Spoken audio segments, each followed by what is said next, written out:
Bonjour à toutes et à tous, on se retrouve aujourd'hui pour Slay the Spire et cette fois pour une partie, voire un début de partie. Peut-être que je ne filmerai pas toute la partie car les parties sont longues. Les parties sont longues, il faut compter minimum 1 heure par acte. Là je peux déjà vous dire que ce premier acte va durer quasiment 2 heures parce qu'on va expliquer, on va prendre le temps. On va faire des comparaisons avec le jeu vidéo par exemple. Voilà, donc cette vidéo, elle a aussi pour but, alors je sais qu'il y en a d'autres, maintenant beaucoup de gens ont fait des vidéos sur ce jeu, des très belles parties, je vous encourage à aller les voir évidemment, mais précisément cette vidéo, elle va servir peut-être pour les gens qui hésitent encore à acheter ce jeu qui coûte relativement cher, que ce soit des gens qui connaissent le jeu vidéo ou pas. Donc on va voir, on va faire des comparaisons, la difficulté, l'adaptation de certaines mécaniques de jeu. Ce qui avait l'air de poser problème, c'était finalement la manipulation du matériel. Donc on va voir vraiment concrètement ce qu'il en est, etc. Donc là, attendez-vous à un premier acte qui dure 2 heures, mais normalement, il faudrait compter plutôt 1 heure et demie par acte à peu près. Sauf si on meurt avant, mais évidemment. Mais mourir au premier acte, c'est quand même difficile, car le jeu est quand même beaucoup plus simple que le jeu vidéo. Allez, on va enlever la boîte et on va se mettre directement sur la partie. J'ai déjà fait la mise en place. Alors un point extrêmement positif de ce Slay the Spire jeu de plateau, c'est que la mise en place prend peu de place déjà et peu de temps. Là on part sur, je sais pas, 1 minute de mise en place, même pas. Le plus long finalement c'est de mélanger les petits jetons ici et de les répartir. Après le reste, il n'y a qu'à mélanger des paquets de cartes, donc ça va très vite. Donc ça c'est un très bon point, et puis le jeu prend peu de place sur la table. Vous voyez là vous avez le plateau joueur ainsi que le plateau du donjon, de la tour. Sur le côté, je me suis vraiment étalé, il y a mon deck de cartes et des petits jetons, mais vous voyez, regardez, je me suis vraiment étalé, alors qu'on pourrait tout mettre ça dans une coupelle. Et puis à ma droite, j'ai les paquets de cartes des ennemis. Et c'est tout en fait. Donc ça c'est très bien, et même si on joue à plusieurs, ça prend pas plus de place puisque chacun aura son petit plateau devant lui. Et puis si, il faudra prévoir un petit peu de place sur la droite en multi pour pouvoir mettre les ennemis devant chaque joueur, mais c'est tout. Alors, il nous reste à déterminer le choix du joueur, donc vous l'avez vu, c'est le défectueux. On va jouer avec le défectueux aujourd'hui. Et puis le choix du boss. Alors on va commencer tout de suite par le boss. Je lance le dé, je tombe sur un 6. Et donc le boss de l'acte 1, lorsqu'on tire un 6, c'est le parrain slime. Donc on le connaît, le parrain slime, il n'est pas très difficile normalement, donc on va voir ce que ça donne. Je crois que je ne suis pas encore tombé sur lui dans cette version physique du jeu. Il me semble qu'à chaque fois je tombais sur les deux autres. On va voir un petit peu ce que ça donne. Voilà, et j'ai choisi le défectueux. Pourquoi? Alors pour 2 raisons. La première, c'est que j'ai pas vu de vidéos sur YouTube qui jouaient avec le défectueux, donc je me suis dit voilà, ça permet de proposer les 4 personnages. Deuxième raison, c'est que, et elle est plus importante quand même, c'est que c'est un personnage que j'aime beaucoup dans le jeu vidéo, que je trouve très fort, mais en même temps très intéressant à jouer, avec son système d'orbes et de mécanique assez particulière.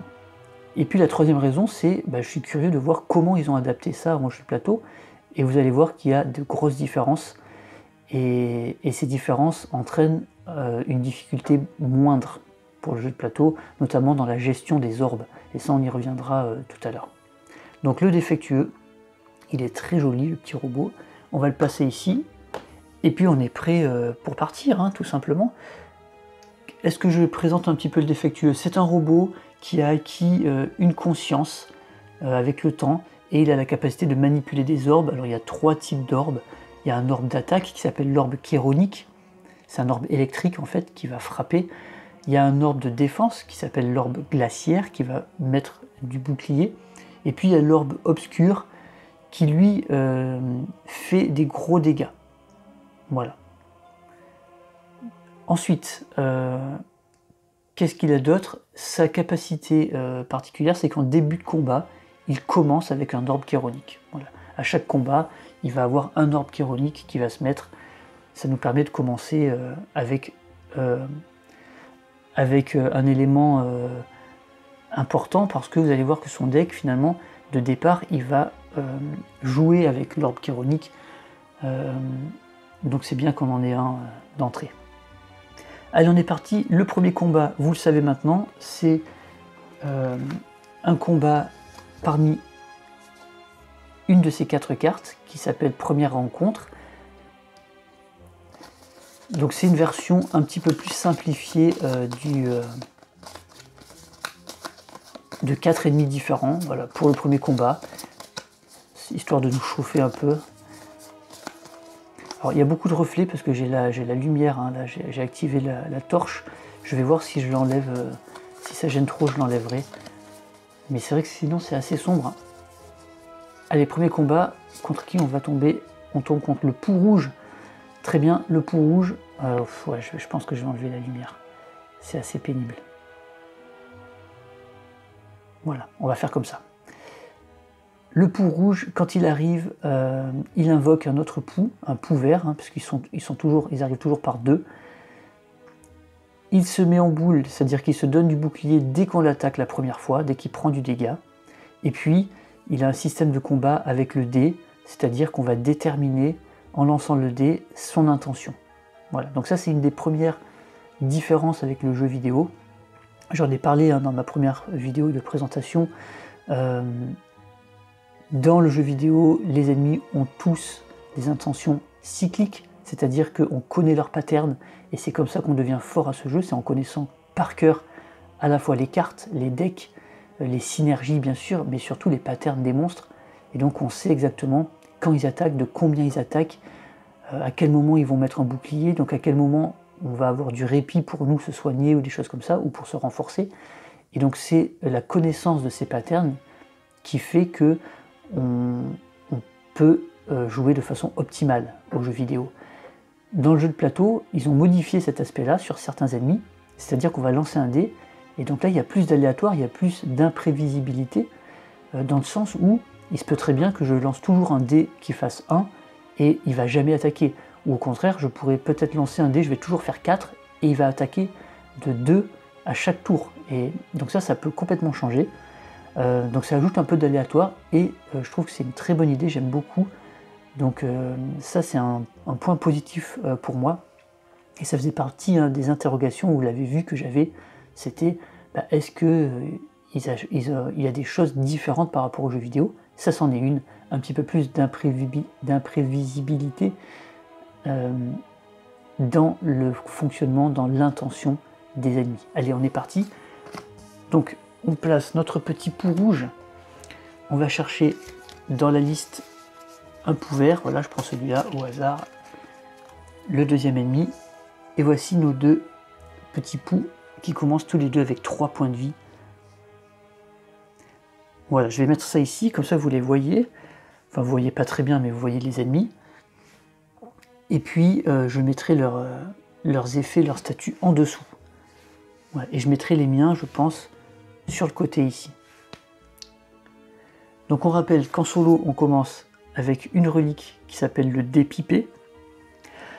Alors ça rajoute de la facilité, donc ça veut aussi dire qu'on peut moduler un petit peu la difficulté. Si on trouve que le jeu est trop facile, on peut très bien dire, écoutez, je garde le dé pipé, mais je ne l'active par exemple que sur un 6.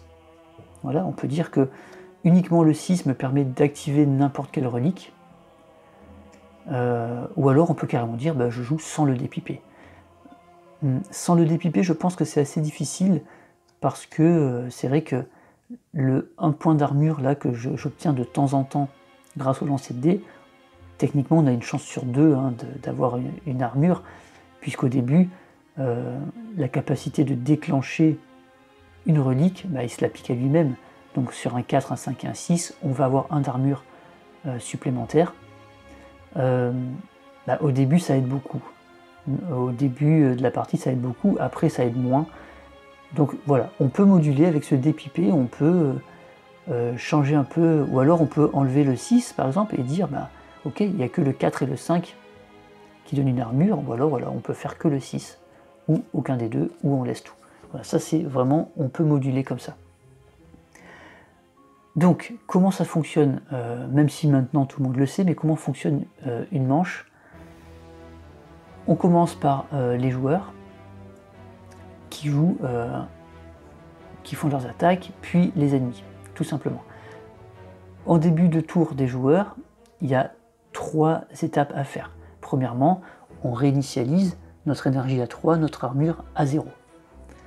Ensuite, on pioche 5 cartes dans notre deck, donc 1, 2, 3, 4 et 5. Ça, c'est notre main de départ. Et ensuite, on lance le dé pour définir à la fois nos déclenchements de reliques et à la fois l'intention des ennemis qu'on affronte. Donc je lance le dé, c'est un 2. Donc un 2, en fait, le dé pipé ne s'active pas. Par contre, les ennemis, on voit qu'il y en a un qui va se renforcer et un qui va attaquer pour 1. Voilà. Donc il y a cette petite routine en début de manche, réinitialiser, piocher, lancer. Réinitialiser, piocher, lancer. Voilà, pour pas oublier. Au début, on a tendance à oublier un petit peu de lancer le dé, de faire des choses comme ça. Et puis évidemment, on regarde les capacités de début de tour qu'on pourrait avoir grâce à nos reliques. Ou nos cartes pouvoir, et bien sûr. Ensuite, on fait nos actions. Donc là, on regarde nos cartes. Les cartes ont des valeurs de coût, hein, tout simplement. Bon là, vous connaissez, il n'y a rien de spécial. Et puis, ben, on joue. Quand on est en solo, ben, c'est très simple, hein, on n'a qu'à jouer nos actions et point barre. En multi, on va se concerter et on va voir qui va jouer contre qui, etc. Alors, donc la capacité de début de combat de notre défectueux, c'est, on l'a dit, d'activer un orbe, de canaliser un orbe chironique. Donc il a un orbe chironique qui se met ici. C'est important parce que là j'ai une carte qui s'appelle activation double, qui permet d'activer 2 fois un orbe. Donc je rappelle, canaliser, c'est stocker un orbe dans l'emplacement ici, il peut en avoir au début de partie jusqu'à 3, et puis activer, c'est jouer un orbe et effectuer ses effets. Donc j'ai 3 points d'action.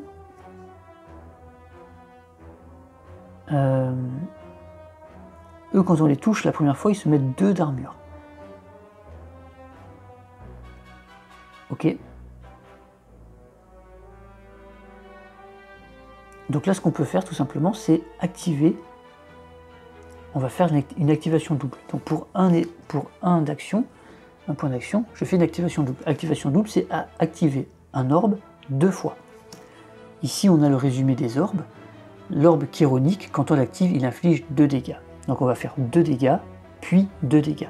Et on peut déterminer l'ennemi que l'on cible à chaque fois. Ça, c'est déjà une différence par rapport au jeu vidéo. Dans le jeu vidéo, il me semble, j'ai pas revérifié, mais il me semble que quand on active, c'est aléatoire. L'orbe chironique, il frappe aléatoirement un ennemi, il me semble. Il faudrait que je revérifie, mais il me semble que c'est ça. Il y a d'autres différences, on va les voir au fur et à mesure. Donc là, j'active mon orbe chironique 2 fois.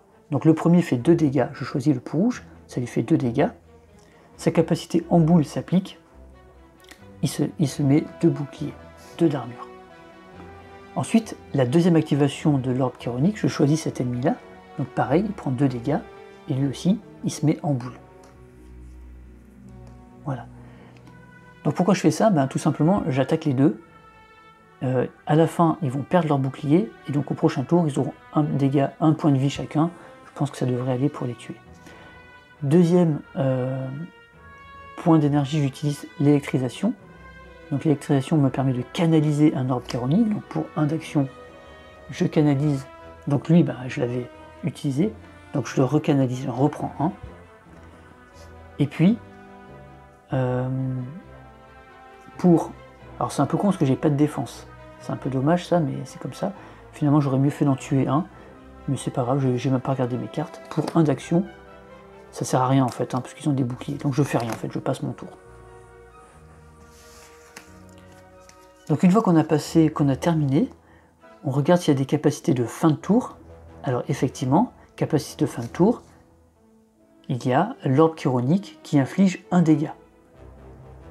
Donc l'orbe chironique inflige un dégât, bon, ça sert à rien, ils ont des boucliers, donc je vais même pas le faire, mais voilà, j'aurais pu attaquer lui, puis l'orbe chironique attaque lui, mais bon, ça aurait servi à rien. Allez, voilà. Et puis je défausse mes cartes. Et maintenant, c'est aux ennemis de jouer. Donc là, on retire leur armure, hein, puisque comme nous, leur armure n'est utilisable qu'un seul tour. Puis ils font leurs actions, donc on a dit qu'on avait fait un 2, lui il se renforce, tac, donc il va être plus fort à la prochaine attaque, aux prochaines attaques, et lui il attaque pour 1, donc j'ai pas pu me protéger, donc malheureusement je prends un dégât. Ok.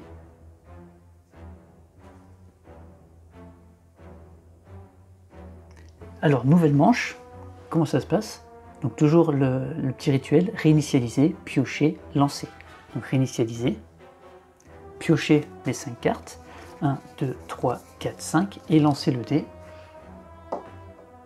Donc on a un 3, le 3 n'active absolument rien, par contre ça nous permet de voir que le pou rouge va attaquer à 2, et le pou vert va nous infliger un statut d'affaiblissement.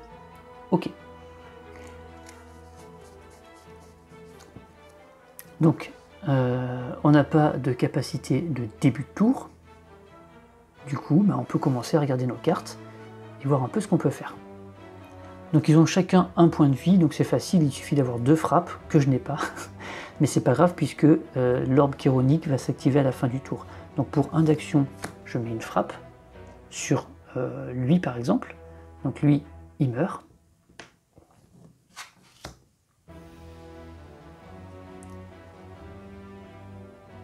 Et puis là, je n'ai qu'à passer, puisque j'ai que des défenses, je n'ai qu'à passer mon tour, j'active les capacités de fin de tour. L'orbe chironique que j'ai ici active un dégât, donc cet ennemi prend un dégât, il meurt. Voilà, donc là c'est terminé. Donc là il nous suffit de vérifier maintenant toutes les capacités de fin de combat qu'on a, on n'en a pas. Donc on réinitialise le plateau, comme c'est indiqué dans le livret de règles. Tac, tac, on enlève l'orbe, et puis on regarde tout simplement les récompenses de ce premier combat, qui était très simple évidemment, mais j'ai quand même pris un dégât parce que j'ai mal joué. Donc il nous fait gagner une pièce. Voilà une pièce, je vais la poser ici au-dessus. Et puis le choix entre 3 cartes. Donc lui je peux le ranger. Hop, il repart dans sa liste, dans sa pioche des premières rencontres, et puis on a 3 cartes et on va choisir une carte parmi ces 3 cartes. On n'oublie pas aussi en fin de combat de réinitialiser notre deck, c'est-à-dire de retirer les cartes qui n'étaient là que pour le combat en cours. Là j'en ai pas évidemment. Et on remélange bien sûr pour la prochaine fois, mais je vais pas le faire tout de suite puisque j'ai une carte à rajouter. Donc parmi ces 3 cartes, qu'est-ce qu'on a? On a le FTL, petit clin d'œil à un autre jeu bien connu. Le faisceau balayant qui permet d'attaquer tous les ennemis. Et le piocher une carte, c'est pas mal. Et les raflures qui permet de faire plus de dégâts. Et si on a une carte de notre défausse qui coûte 0, celle qui est visible, la première, on la récupère. Ok.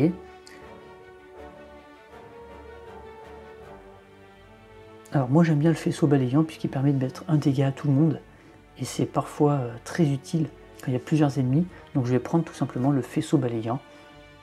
Il nous permet en plus de piocher une carte, c'est cool, et donc on le mélange dans notre deck et on est prêt pour la suite. Les 2 cartes qu'on n'a pas choisies, on les met sous le deck des récompenses. Voilà.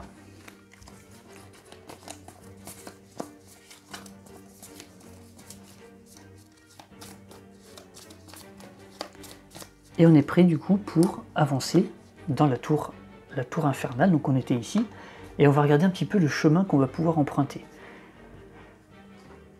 Alors, quelles sont les stratégies dans ce jeu? C'est évidemment d'affronter des monstres pour avoir plus de cartes, d'affronter des élites pour avoir plus de reliques, et d'aller au feu de camp pour pouvoir améliorer nos cartes. Voilà. Évidemment, la tactique, c'est évidemment de ne pas au feu de camp se reposer pour gagner des PV, c'est d'utiliser le forgeron pour améliorer une carte. Donc tout l'intérêt, ça va être de n'avoir jamais à se reposer ici pour améliorer des cartes. Voilà, c'est utiliser un feu de camp pour se reposer, c'est dommage, mais parfois on n'a pas le choix, mais l'objectif c'est d'utiliser l'amélioration de cartes évidemment. Donc si on passe par là, on peut aller sur un camp, un élite, puis on aura le choix entre soit un camp, un élite, soit un marchand et un élite. Donc on va faire ça. On va essayer de s'affronter 2 élites dans cet acte 1. Donc on va commencer par ici. Et là c'est un événement. Donc on pioche la première carte événement et on regarde un peu ce que c'est. La bibliothèque. Bon, la bibliothèque c'est très bien. Vous découvrez une bibliothèque abandonnée. Elle est remplie de vieux parchemins, manuscrits et livres. Donc quand il y a des options comme ça pour les cartes événements, on est obligé de choisir un des deux. Donc soit on dort pour se soigner, bon, on est à 8 points de vie sur 9, ça serait un peu dommage. Soit on lit, on en profite pour s'instruire, et on gagne une carte. Mais en plus on gagne une carte parmi 5 au lieu de 3. Donc c'est ce qu'on va faire. On va piocher 5 cartes, pas d'ici évidemment. 1, 2, 3, 4, 5, et on va en gagner une parmi ces 5.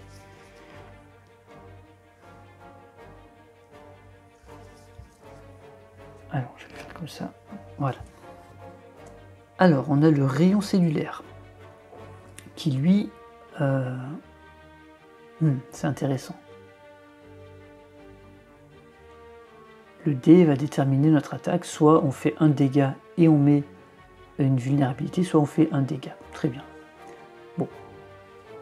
La foudre en boule, ça c'est très fort parce que ça fait 1 d'attaque, et ensuite ça canalise un orbe chéronique. Il y a aussi l'orage qui est un pouvoir qui au début du tour canalise un orbe chéronique.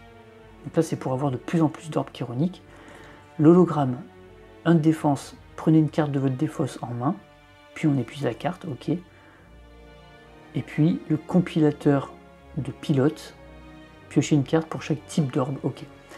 On va partir sur... Alors, il y a plusieurs stratégies avec le défectueux. Vous savez que dans ce jeu, il y a des stratégies assez claires qui existent pour chaque personnage. Pour le défectueux, par exemple, on pourrait se dire on va aller sur des orbes chéroniques, donc faire beaucoup d'attaques, avec en fin de tour à chaque fois, il y en a un qui va s'activer. Enfin non, ils s'activent tous en plus. Donc c'est là que c'est très fort et c'est là que c'est différent du jeu vidéo, on va en revenir. Donc on va pouvoir faire plein de dégâts avec les orbes chéroniques, ou alors on part sur que de la défense. Mais bon, là on va partir, puisqu'on a ça, on va partir sur les orbes chéroniques. Hein. Donc faire un dégât et canaliser un orbe chéronique, ou un pouvoir, canaliser un orbe chéronique en début de tour à chaque fois. Je pense que le pouvoir c'est pas mal. On va regarder quand même les améliorations de ces cartes. Donc c'est la foudre en boule et l'orage. Alors les améliorations, la foudre en boule et l'orage. Foudre en boule, elle ferait 2 dégâts au lieu de 1. Et l'orage, lui, il est où? Il permettrait de canaliser 2 orbes chéroniques. On va prendre l'orage. Donc ça c'est dommage parce que la foudre en boule, du coup, on sait qu'on va avoir du mal à retomber dessus parce qu'elle va se retrouver en dessous du paquet. C'est comme ça. Donc on prend l'orage et c'est une nouvelle carte dans notre deck. Donc là on s'oriente sur, je vais essayer d'avoir plein d'orbes chéroniques et faire des attaques un peu partout et très souvent. Ok. On avance. Donc là on va tomber sur un combat. Cette fois on prend dans la liste des ennemis normaux, hein, c'est-à-dire plus les cartes de première rencontre. Donc là on a sur des ennemis un peu plus puissants, c'est normal. On a déjà 2 cartes de plus par rapport au premier combat. Et on va tomber sur le Champibête, qui lui-même invoque un autre Champibête. Donc je vais prendre le premier que je trouve, voilà, hop. Et il démarre tous les deux avec 6 et 5 points de vie. C'est déjà un peu plus costaud. Et ça va nous permettre de voir aussi une autre différence par rapport aux jeux vidéo, les statuts d'affaiblissement et de vulnérabilité. Donc là, ce qui est important de bien comprendre, c'est que quand ils vont mourir, les champibêtes vont dégager un nuage de spores, et donc ça va nous rendre vulnérables. Il ne faudra pas oublier ça. Ok, on est prêt pour le combat. Qu'est-ce qu'on a à faire? Combat, début de combat, canaliser un orbe chéronique. Hop, voilà notre capacité de début de combat. Le petit rituel, réinitialiser, c'est déjà fait, piocher.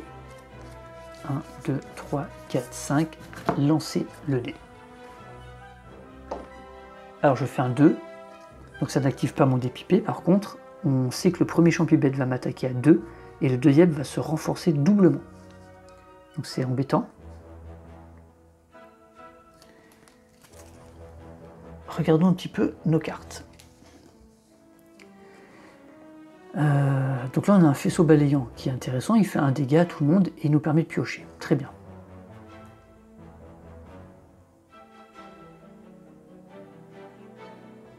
Mais lui il va attaquer à 2, donc attention. J'ai pas envie de tuer lui, parce que si je tue lui, je vais devenir vulnérable, et lui son attaque de 2 va se transformer en attaque de 4, et ça c'est pas bon. Donc on va essayer de le laisser aux portes de la mort, mais sans le tuer tout de suite, puisque lui de toute façon il ne nous attaque pas. Le seul problème, c'est que j'ai pas grand chose pour me défendre. Ou alors on essaie de tuer celui-là, puisque lui ne nous attaque pas, et donc la vulnérabilité va être moins embêtante. Mais attention, parce qu'après, il aura double force, et nous on sera vulnérable. Donc ça va faire très très mal. Donc on va réfléchir. Je pense qu'il vaut mieux... parce que lui, si après on ne sait pas comment il va nous attaquer, hein, ça se trouve il va pas nous attaquer, mais s'il nous attaque, potentiellement, il peut nous faire 2, plus ces 2 de force, ça ferait 4. Étant vulnérable, ça nous ferait 8 dégâts, ça serait très très fort. Donc je pense qu'on va pas faire ça. Je pense qu'on va affaiblir lui et se protéger de lui. Donc, affaiblir lui, donc activation double. Ça ferait 2 et 2. Donc là, il tomberait à 1 point de vie. Ça serait parfait.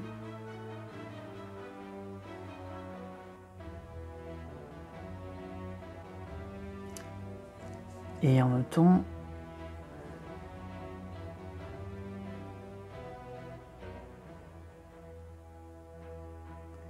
est-ce qu'il vaut mieux pas d'abord, si j'attaque lui en double, il est à 6, il tomberait à 2.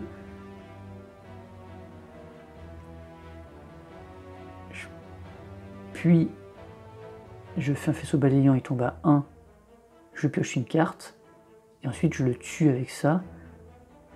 Et lui serait à 4, il serait tuable, je pense.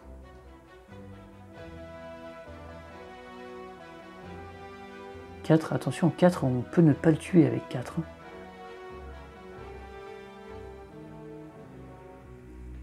Et encore, là j'ai pioché une frappe, donc il y a de chances que j'ai 2 ou 3 frappes au prochain tour.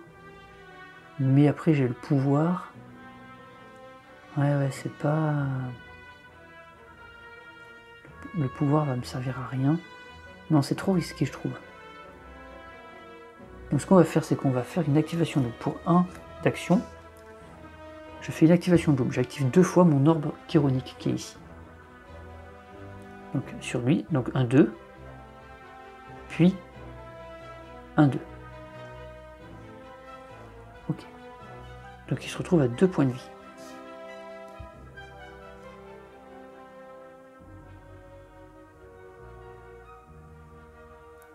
Puis...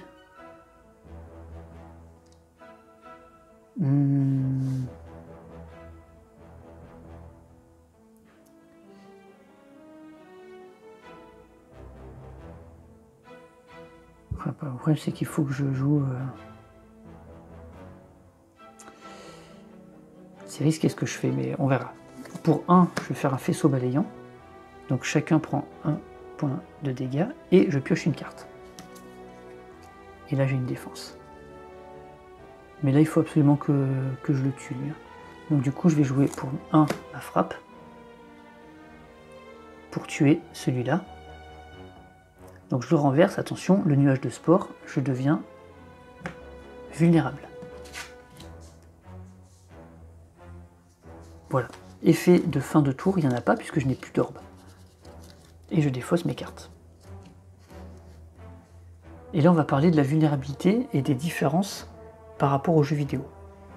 Dans le jeu vidéo, ça aurait été très bien de jouer comme ça puisque les effets vulnérabilité et affaiblissement diminuent à chaque tour. Donc là j'aurais perdu ma vulnérabilité, comme lui n'attaque pas, ça aurait été très bien. Sauf que dans le jeu de plateau, ils ont modifié ça. Ce jeton va rester jusqu'à ce que je prenne une attaque. Et attention, ça rajoute pas 50% de dégâts, comme dans le jeu vidéo, ça rajoute 100% de dégâts, ça double les dégâts. Donc il faut faire très attention à ça. Donc là c'est à lui de jouer maintenant. Donc lui, on avait fait un 2, donc il va se renforcer 2 fois. Le renforcement rajoute plus 1 à sa prochaine attaque. Ok. Donc là il a fini. Donc on passe à une nouvelle manche, on réinitialise, on pioche. 1, 2, 3, 4, 5 et on lance le dé. C'est un 6, alors ça m'aide beaucoup. Le 6 va déclencher la capacité d'une relique, donc je choisis lui-même, donc je me prends 1 de bouclier. Lui par contre, il va me faire 1 de dégâts et se renforcer. Mais attention, 1 de dégâts plus 2, 3, x 2, 6. Donc là je suis prêt à prendre 6 dégâts. Moins 1 puisque j'ai une armure, donc 5. Mais il faut absolument le tuer. Et il a 4 points de vie et je ne vais pas réussir à le tuer. J'avais dit que j'allais prendre un risque. J'avais dit que j'allais prendre un risque. Ben, j'ai pas le choix, hein. Je suis obligé de jouer une défense et 2 frappes. Puisque je n'ai pas d'orbe chironique pour le finir. Oh, je le savais, hein, je l'avais dit que j'allais piocher des trucs qui n'allaient pas réussir à me faire gagner, mais c'était voilà, pour montrer un peu les mécaniques. Donc pour 1, je me mets une de défense. Pour 1, je le frappe à 1. Et pour 1, je le frappe à 1. Ok. Capacité de fin de tour, j'en ai pas. Et donc c'est à lui de jouer, et là attention, il va faire très mal. Donc j'ai fait un 6, donc un 6, il fait 1 dégât, 2, 3, x 2, 6, moins 2, 4. 1, 2, 3, 4. Voilà, et donc cette fois je peux défausser mon jeton vulnérabilité, mais bon, elle m'a été quasiment fatale. Hein.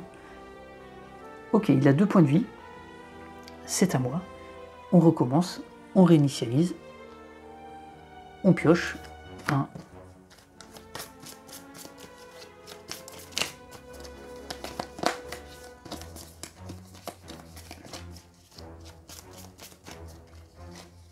2, 3, 4, 5 et on lance le dé. C'est un 3, le 3 ne sert à rien, sauf que lui va attaquer à 2, plus 2, 4. Là il faut que je le tue, il a 2 PV, il ne faut pas que je le laisse... Ok, bon, là j'ai mes 2 frappes, il n'y a pas de problème. Donc pour 2, 1 et 1, je lui fais 2 dégâts et cette fois il est mort.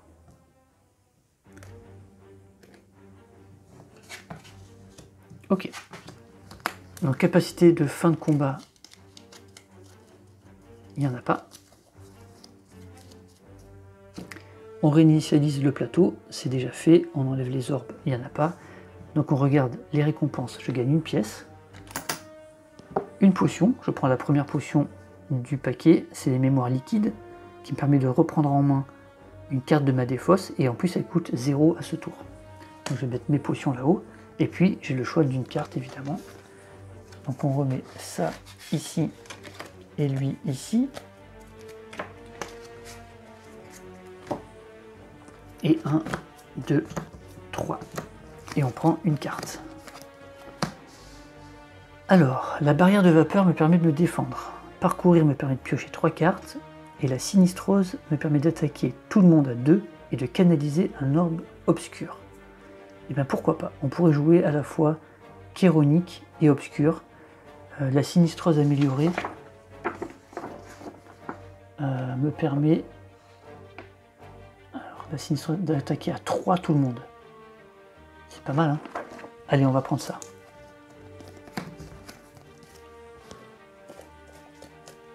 Voilà, et on remélange notre deck, on n'a rien à enlever, on n'avait pas d'effet, rien du tout. Et c'est reparti.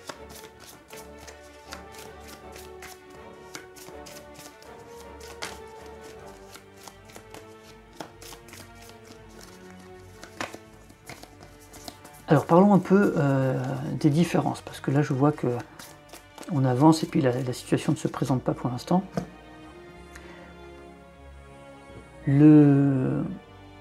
Donc la mécanique du défectueux a été un peu modifiée. Il n'y a plus l'ordre de tour pour les orbes. En fait, dans le jeu vidéo, quand on canalise un orbe, il vient se mettre ici. Puis on canalise un deuxième, il vient se mettre ici. Puis un troisième, il vient se mettre ici. Quand on active un orbe, c'est forcément le premier qui s'active. Ok ? Si c'est un chéronique, il frappe un ennemi aléatoire. Et donc, l'idée, c'est qu'après, celui-là s'en va, et puis les autres avancent. Et donc, il y a un cycle, il faut réfléchir à dans quel ordre on a canalisé nos orbes, dans quel ordre on va les activer. Et donc, toute cette réflexion n'existe plus dans le jeu de plateau, puisque quand on active un orbe, on choisit celui qu'on veut activer. Même si c'est le dernier qu'on a canalisé, on peut choisir. Et en plus, on choisit quel ennemi on frappe. Donc ça, c'est quand même beaucoup plus fort que le jeu vidéo. Il y a moins de réflexion par rapport à ça. Mais en même temps, il fallait adapter et je vois pas comment ils auraient pu faire autrement. Si, en fait, on aurait pu faire bouger exactement comme le jeu, mais s'ils ont choisi cette adaptation, c'est que ça ne fonctionnait pas, probablement. Ils ont dû tester la même chose et ils ont dû voir que ça ne marchait pas, en fait. Donc c'est comme ça. Donc ça, c'est... Ouais, c'est quand même deux différences majeures. C'est-à-dire qu'on active celui qu'on veut, donc on a le choix vraiment, et on choisit l'ennemi qu'on veut. Voilà, donc ça, c'est quand même très différent du jeu vidéo.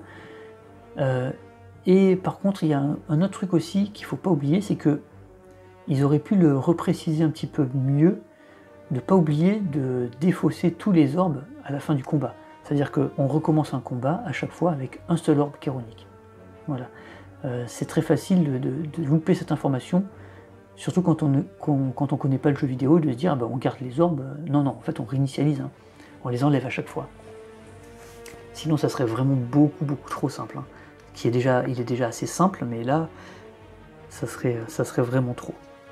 Donc là, malgré mes erreurs, j'ai fait 2 conneries d'inattention. La première c'était d'inattention, la deuxième c'était bon, je savais que j'allais me prendre des gros dégâts dans la gueule, j'y suis allé quand même.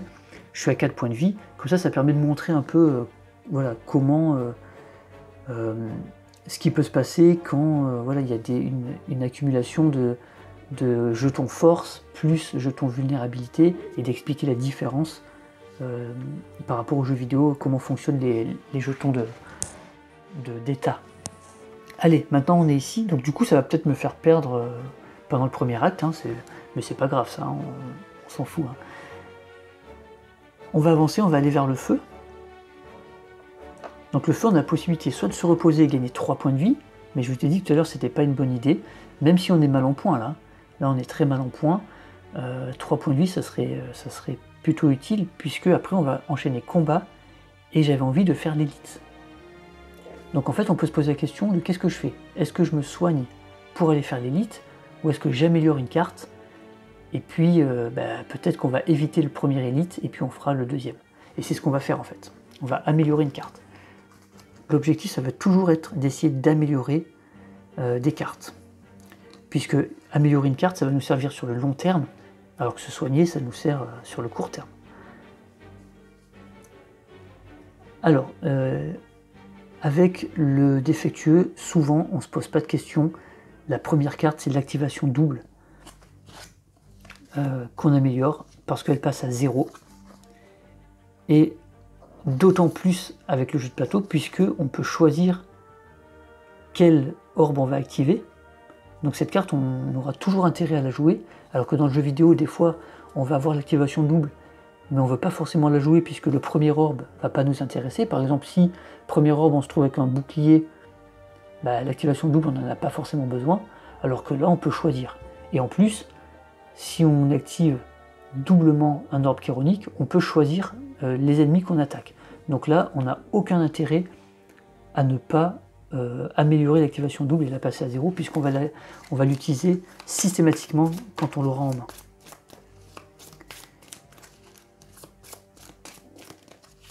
Allez, on avance. Donc on va faire une nouvelle rencontre. Et on tombe cette fois contre le Diablotin sournois. Ok, donc là ça va être difficile. Ça va être difficile parce qu'il invoque en solo 2 autres Diablotins. Donc je prends toutes mes cartes Diablotins. Et on en prend 2 au hasard. Et on tombe sur un Diablotin sorcier et un autre Diablotin sorcier. Ok.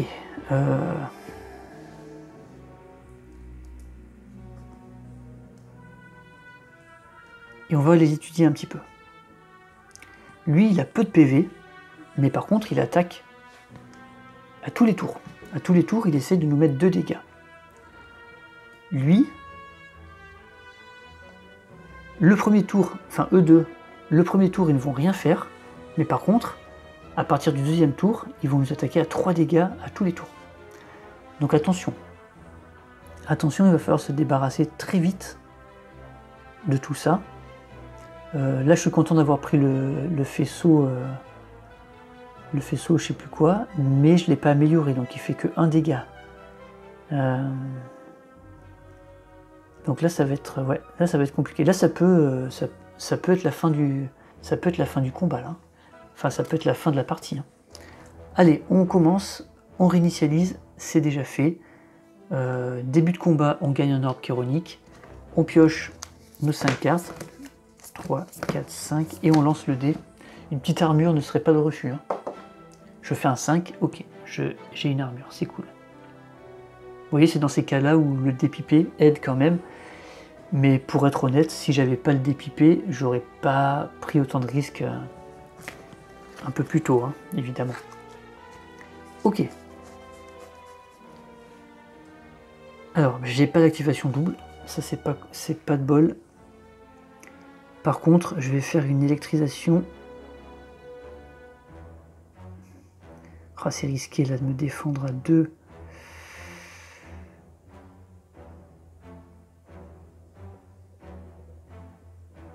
Je pourrais tuer le premier. Ok. Donc là, vous voyez, voilà comment on va réfléchir. Ce qu'on va faire, c'est qu'on va tuer le premier. Puis on va prendre une électrisation pour avoir un deuxième orbe. À la fin du tour, même chose. Différence avec le jeu vidéo, c'est que c'est chaque orbe qui va s'appliquer. Alors que dans le jeu vidéo, c'est le premier uniquement. Là, c'est chaque. Donc je vais avoir 2 orbes chironiques. Je vais faire 2 dégâts. Et je peux choisir à qui je les fais. Donc on va les faire sur le même ennemi, qui sera à 2 points de vie. Et donc pour le tour d'après, on va essayer d'en tuer un et de se protéger de l'autre. Parce que prochain coup, on va miser sur le fait qu'on aura l'activation double. Donc on peut tuer carrément celui-là. C'est pas sûr, hein, parce qu'on a plus que 5 cartes, mais on va miser sur ça.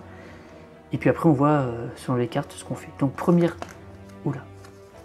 Pour 1 électrisation, je rajoute un orbe chironique.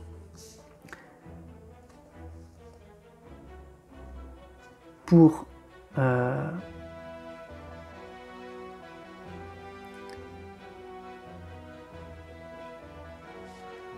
j'ai dit que... Ouais, comment je fais là?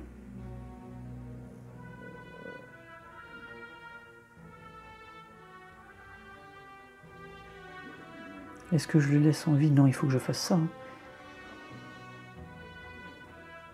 Il faut que j'en tue un de toute façon. Il faut que je tue le premier. Hein. Je vais pas me retrouver avec 3 ennemis au prochain tour. Donc pour 1, je vais frapper lui. Ah, et là, c'est un peu dommage. Il me reste 3 défenses. Où est-ce que je me mets 2 défenses? J'utilise les orbes chironiques.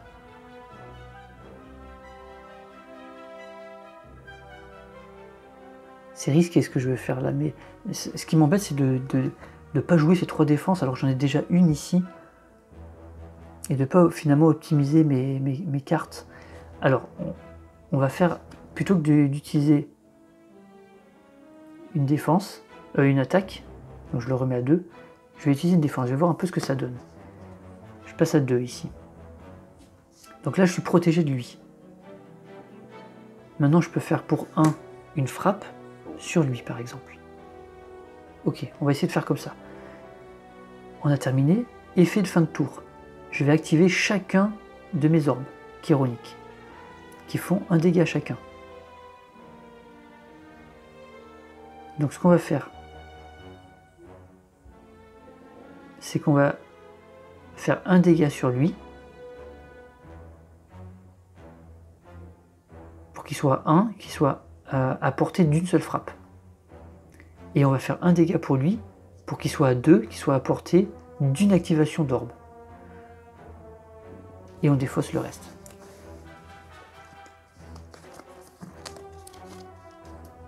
Voilà. Maintenant, on va voir les ennemis ce qu'ils font. On enlève leur armure, ils en ont pas. On fait leurs actions dans l'ordre, de gauche à droite. Donc lui, il attaque pour 2. Ça va dans mon bouclier. Lui, il ne fait rien, il fait une incantation. Lui, il ne fait rien, il fait une incantation. Ensuite, on déplace les cubes actions pour ceux qui ont des cubes actions. Donc lui, il se déplace ici. Donc au prochain tour, ils vont m'attaquer. Lui à 2, lui à 3, lui à 3. Et là, il ne faut pas se louper. Il faut avoir les bonnes cartes, sinon on est mort. Hein. Donc, nouvelle manche, on réinitialise. On pioche 5 cartes. Et on lance le dé. Je fais un 6. Déjà, c'est une petite chance. Je me prends un bouclier. Et maintenant, on regarde. Si on a... Ouais, c'est bon, on a l'activation double, heureusement. Et on a en plus la sinistrose. Donc, je pense que c'est fini pour eux. Donc, activation double pour 0. Ça veut dire que je active un orbe 2 fois. Donc, je choisis celui-là, par exemple. Je l'active 2 fois, donc je fais 2 dégâts à quelqu'un. Donc, je vais faire 2 dégâts à lui. Il avait 2 points de vie, il est mort. Et je fais 2 dégâts à lui. Il passe à 2. Ok. Et il me reste toujours 3 points d'action. Bon, ben là, c'est terminé, puisque avec la sinistrose pour 2, je fais 2 dégâts à tout le monde. Donc lui, il avait 1, il est mort. Et lui, il avait 2, il est mort. Voilà, donc là, on avait les bonnes cartes qui sont tombées au bon moment.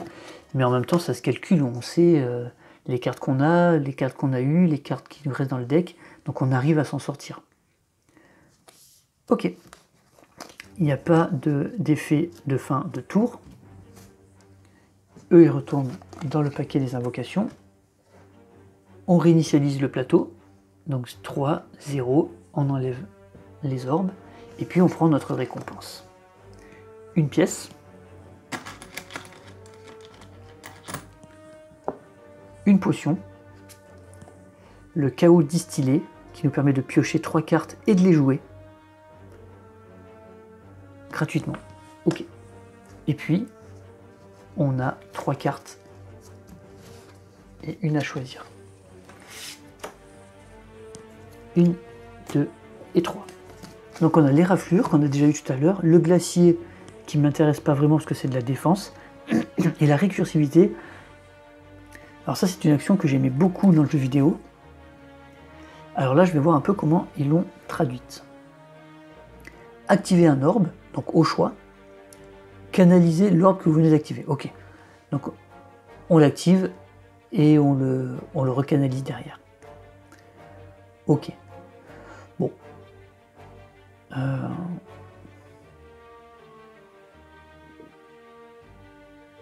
Ok, effectivement, c'est quand même plus fort. Encore une fois, c'est plus fort que le jeu vidéo, puisque le jeu vidéo activer un orbe, c'était forcément le premier, et on le recanalisait, mais cette fois en dernier. Alors qu'ici, on l'active celui qu'on veut, et on le recanalise, donc on peut le réutiliser. Il n'y a pas vraiment... Ouais. Voilà. Il n'y a plus cette notion de cycle, en fait, et donc ça devient plus simple. Hein. Mais du coup, c'est très fort, et je vais prendre ça, tout simplement. Hein. J'ai l'impression quand même que sur les... ouais, que ce personnage-là, il a vraiment été renforcé. Hein. Après, j'ai pas tout essayé encore. Hein. Le soldat de fer, je le trouve très cohérent avec le jeu vidéo. Il ressemble beaucoup. On a les mêmes stratégies. Les cartes ont été très peu modifiées, je trouve. La silencieuse et la gardienne, je les ai pas jouées encore. Et lui, effectivement, je trouve qu'il a été renforcé. Il est beaucoup plus simple à jouer, il y a beaucoup moins de réflexion. Et de ce fait, les orbes sont beaucoup plus simples à utiliser et donc ça renforce. Mais ça me dérange pas. Hein. Peut-être qu'après, peut-être qu'il est plus simple en début de partie, mais qu'après, plus on va avancer dans les actes et plus... je sais pas, on va voir. Honnêtement, j'en ai aucune idée. Donc, on a 4 points de vie. Qu'est-ce qu'on fait? Est-ce qu'on va tenter l'élite ou est-ce qu'on essaie d'avancer pour au moins finir l'acte 1? Je pense qu'on va... Là, si je tente l'élite, selon l'élite qui tombe, parce que là, on ne peut pas savoir, le premier, selon celui qui tombe, ça peut être très difficile pour moi. Donc, est-ce que j'ai envie... Est-ce que j'ai encore des choses à vous montrer? C'est ça l'idée en fait. Parce que moi, finir la partie là, ça me dérange pas. Mais à condition que je vous ai parlé de tout ce dont je voulais vous parler. Plus ou moins, puisque je voulais... Ouais, je voulais parler des différences avec le jeu vidéo, de la difficulté qui a été un petit peu allégée par rapport à ce personnage, donc de comment fonctionnent les orbes avec lui par rapport au jeu vidéo, de bien ne pas oublier d'enlever les orbes à la fin de chaque combat, parce que c'est pas reprécisé ici, et c'est pas reprécisé sur la page. Vous voyez, là où ils décrivent tous les personnages, c'est pas reprécisé ici qu'à la fin du combat, on enlève ses orbes. C'est uniquement indiqué dans les règles avant. C'est juste une petite phrase de réinitialisation, quand on réinitialise le plateau joueur après chaque combat. Mais c'est vrai qu'ils auraient bien fait de le repréciser pour pas recommencer le combat avec 1, 2 ou 3 orbes. Là, ça serait vraiment encore plus simple. Mais j'ai quand même envie de continuer un peu, donc je vais pas prendre le risque. Je vais prendre ici, je vais prendre un événement. Et je tombe sur l'idole dorée. Alors, l'idole dorée, on a le choix entre soit partir, donc on découvre un ancien temple, apparemment il n'y a pas de piège. Ok, mais on peut décider de partir, il ne se passe rien. Ou alors on entre dans le temple, on trouve une relique, on perd un PV, et on perd un PV supplémentaire par joueur qui a choisi cette option, donc ça c'est pour la coop. Perdre un PV, ça nous amènerait à 3.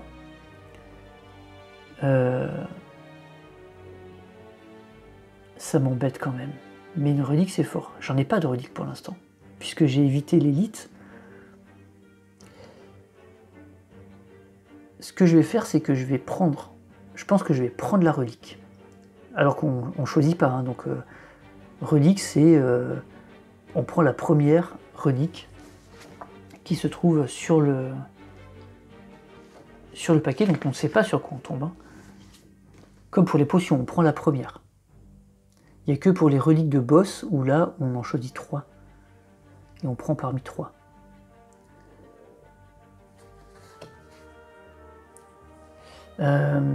Donc ce qu'on va faire, c'est que je pense que je vais prendre la relique. Je vais perdre un PV, je serai à 3.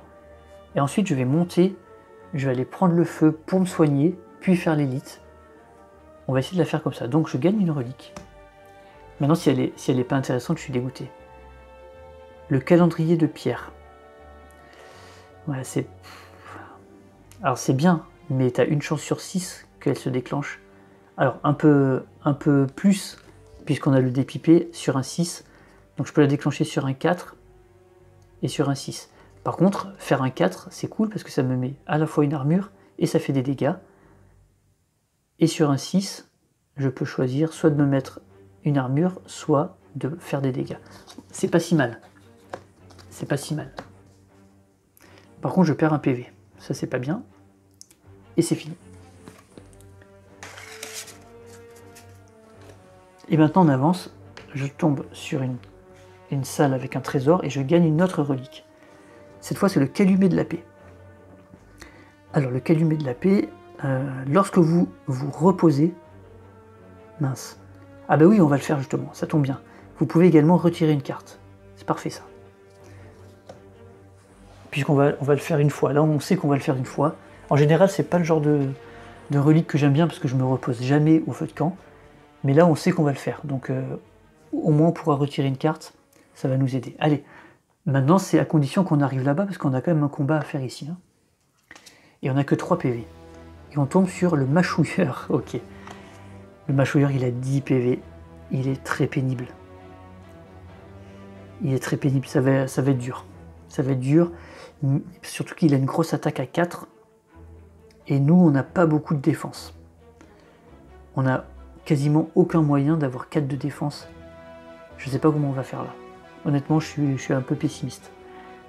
Allez, on réinitialise. C'est fait. On pioche nos cartes. 1, 2, 3, 4, 5. Et on lance le dé. Je lance le dé. Je tombe sur un 2. C'est une catastrophe parce que ça n'active rien. Par contre, lui, oh, il attaque à 3. Ok, il attaque à 3 et il se met un bouclier. Ok, bon ben c'est mort. C'est fini. Puisque je n'ai qu'une défense. Alors je vois pas comment je peux m'en sortir là.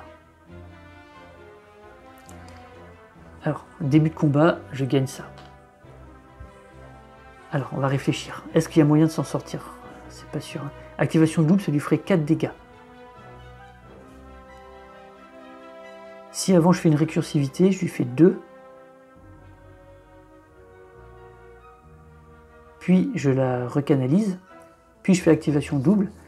Donc ça fait 2 plus 4, 6. 6, il lui resterait 4. Mais je n'ai plus d'orbe. 4. Et il me reste 2 d'énergie. Je peux lui faire 2. Il a plus que 2. Ça suffit pas. Si je fais 1 de défense, de toute façon il m'attaque à 3, il me tue.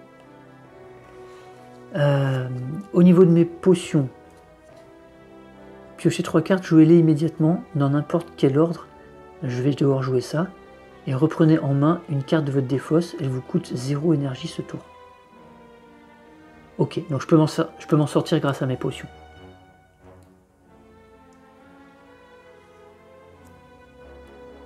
Je pense. Je peux m'en sortir grâce à mes potions. Puisque je peux reprendre la récursivité qui va me refaire activer un orbe. Ah non, parce que j'ai plus d'orbe là. Attention, attends. Il va peut-être falloir que je combine mes 2 potions. Alors je suis désolé, à chaque fois je me mets là parce que j'ai pas mis le téléphone dans le même sens. Je vais rechanger ça, je suis désolé, je reviens. Voilà, j'ai remis comme d'habitude.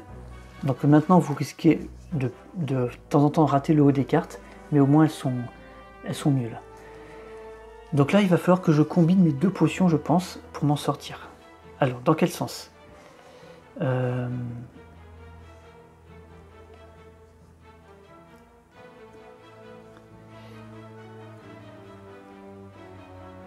En fait, j'aimerais pouvoir ne pas utiliser le chaos distillé.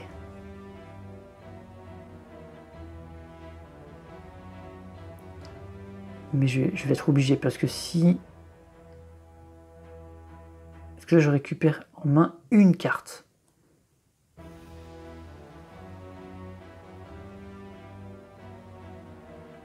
Non, je vais être obligé de jouer le chaos distillé et si ça suffit pas, je jouerai les mémoires liquides. Je pense que c'est ça que je vais être obligé de faire. De toute façon, j'ai pas le choix. il a quand même 10 PV. Si je veux le one shot en un tour, il va falloir que j'utilise tout ce que j'ai.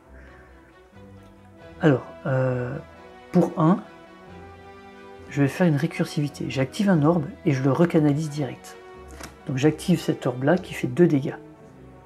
Tac. Et je le recanalise direct. Ensuite, je vais faire pour 0 une activation double. Donc j'active cet orbe et je fais 2 et 2. Donc 4, il passe à 4.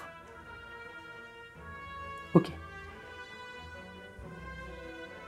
Ensuite, je vais jouer, je vais boire ma potion du chaos distillé. Là, il faut que je fasse 4 dégâts. Pour l'instant, je n'ai que 2 en moins. Le chaos distillé me dit que je pioche 3 cartes et je les joue tout de suite gratuitement. Alors, normalement, ça se joue... Alors, est-ce qu'ils disent dans n'importe quel ordre? Ok. Donc, c'est pas comme le jeu vidéo. Je crois que le jeu vidéo, c'est tu pioches, elle se joue. Là, je pioche 3. Et je les joue immédiatement dans n'importe quel ordre pour 0. Oh putain. Ok, ça va passer, hein, mais je vais devoir utiliser ma deuxième potion. Le pouvoir, ça me sert à rien. Donc je le défausse tout de suite. Quoique, de toute façon, je les joue toutes. Donc lui, il est joué. La défense, elle est jouée pour 0. Et l'attaque, elle est jouée pour 0. Donc il n'a plus que 3 points de vie. Ok, voilà mon chaos distillé joué. Il me reste 2 d'énergie encore. Il lui reste 3 points de vie. Donc je vais être obligé de faire pour 1 une frappe. Pour 1 une frappe. Tombe à 1. Donc là j'ai plus d'énergie. Et je vais devoir boire ma potion des mémoires liquides. Ah merde! Maintenant je peux pas, elle n'est pas dans ma défausse encore.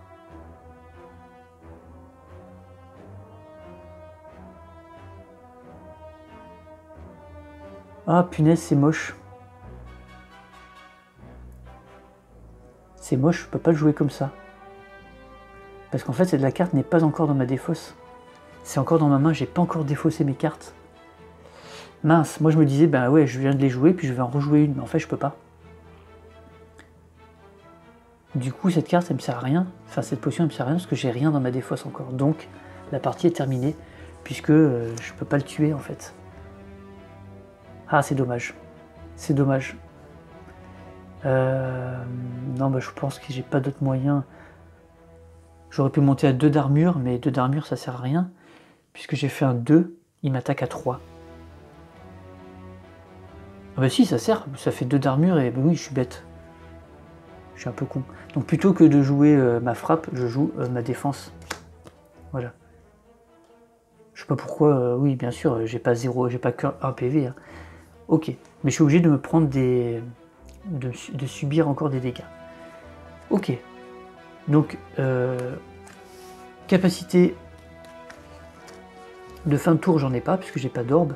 Et cette fois, je défausse mes cartes. Et cette fois, j'ai quelque chose dans ma défausse.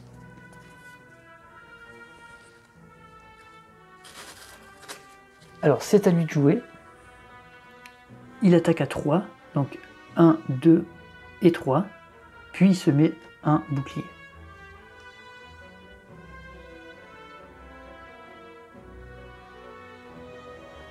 Ok. On repart. On réinitialise. On pioche. Donc là, il a quand même 2 points de vie plus un bouclier. Et on lance le dé. C'est encore un 2. Donc le 2, ça n'active rien. Et lui, il va encore attaquer à 3. Cette fois, il faut que je le tue. J'ai pioché 3 cartes. Alors, effet de début de tour, je canalise un orbe. Tac. Bon, ben là, c'est bon cette fois.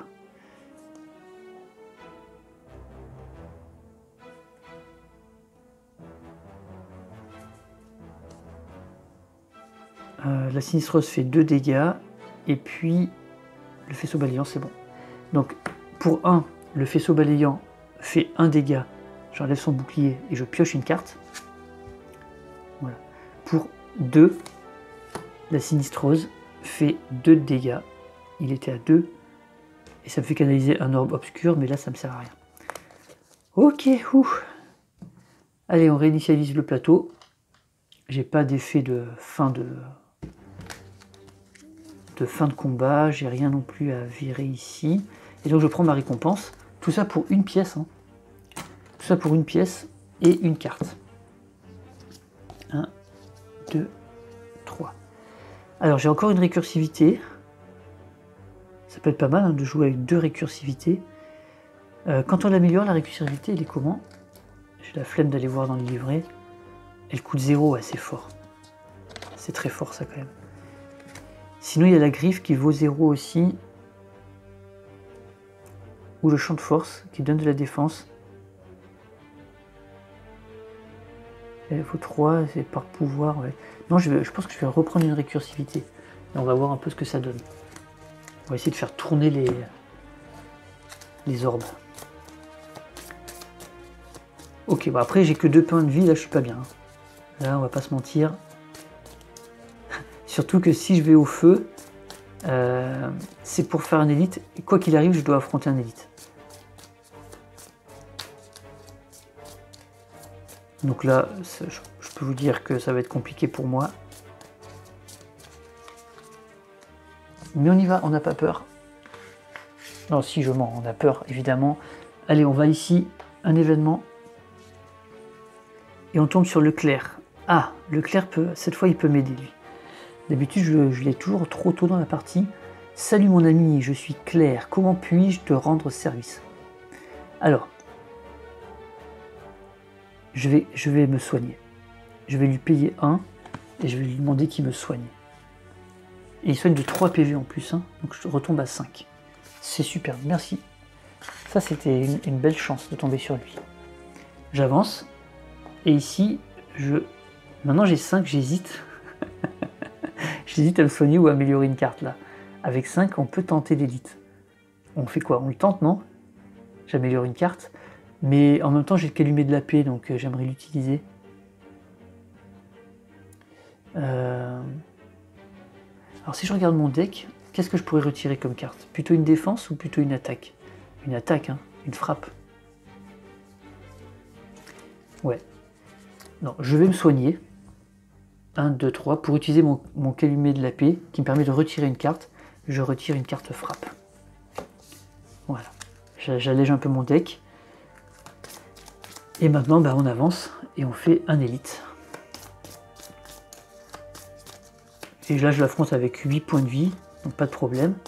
Début de combat, je canalise un orbe chironique.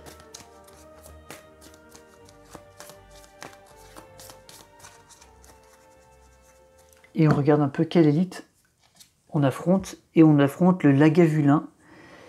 Il est pénible. Il est pénible. Il a 22 points de vie. Il fait rien au premier tour. Mais par contre, après, il attaque 4-4. Puis, il se renforce et il nous affaiblit. 4-4. Il se renforce et il nous affaiblit. Donc, il est assez violent. Dans le jeu vidéo aussi, hein, il est pénible, hein, celui-là.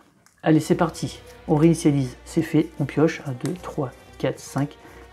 Et on lance le dé. Alors, j'aimerais pouvoir activer quand même mon calendrier de pierre, là, avec un 4. Je fais un 6. Ok, un 6. Je vais activer, justement, le calendrier de pierre. Donc, je lui fais 4 dégâts tout de suite. Donc, de 22, il passe à 18. Bim, prends ça dans ta tronche. Maintenant, c'est à nous de jouer. Qu'est-ce qu'on fait?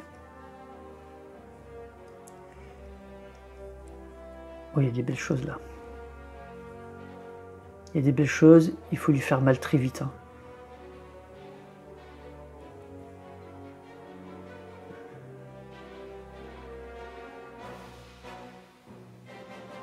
Un obscur, c'est 1 plus 1 pour chaque pouvoir que vous avez mis en jeu. C'est vrai que j'ai pas beaucoup de pouvoir là.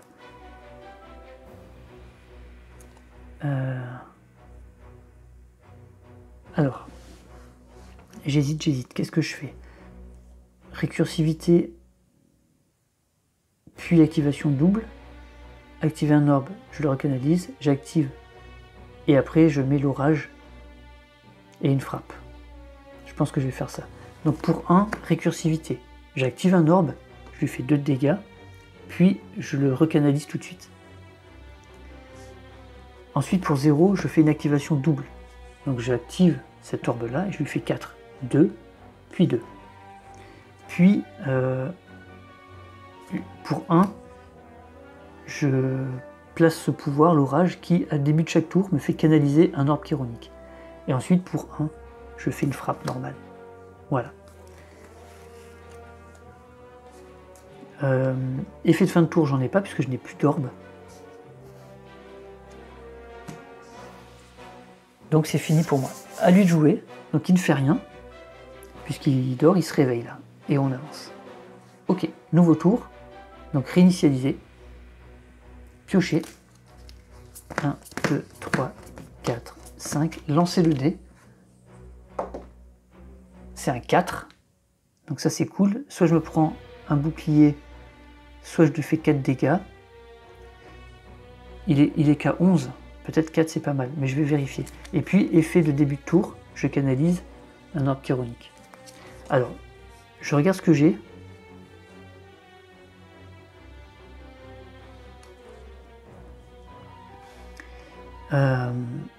Si je lui fais 4 dégâts, il passe à 7. À 7, la récursivité lui enlève 2, il passe à 5. Le faisceau, il passe à 4. Et la frappe, il passe à 3. Mais lui, il me met 4 dégâts.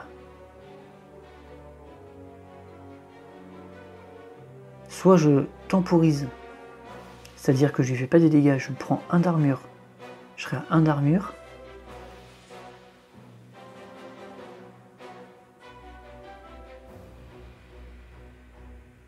Deux, 3 d'armure. Récursivité, il passe à 9. Il sera à 9 points de vie.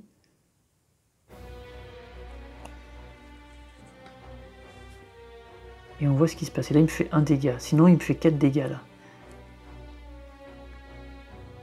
Mais je suis sûr qu'il est mort au prochain tour.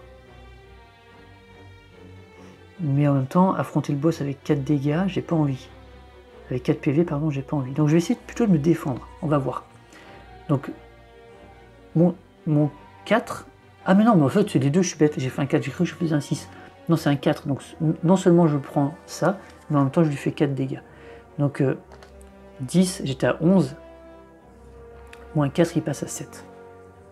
Oui, je sais pas pourquoi, j'ai cru que j'avais fait un 6. Non, j'ai fait un 4. Donc, ça active les deux. Ok. Mais je vais quand même me défendre.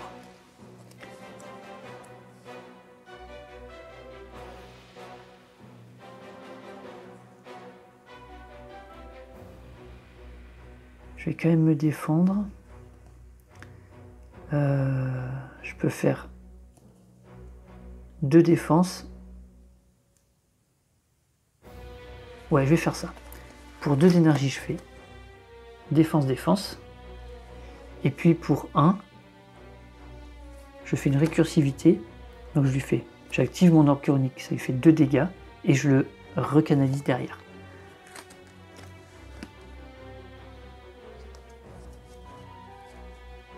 Ok, effet de fin de tour. Cet orbe s'active, ça fait 1 dégât. Il est à 4. Voilà, comme ça là je limite les dégâts et je prends pas trop de dégâts derrière. Donc je lui fais mal. À mon avis, je peux le finir au prochain tour et lui il me fait pas trop mal cette fois-là. Donc c'est à lui de jouer. Il fait 4 dégâts, donc il y en a 3 qui partent dans mon bouclier et puis 1 qui vient ici. Et au prochain coup, il va me refaire 4 de dégâts. Nouveau tour, on réinitialise. On pioche. 1, 2, 3, 4.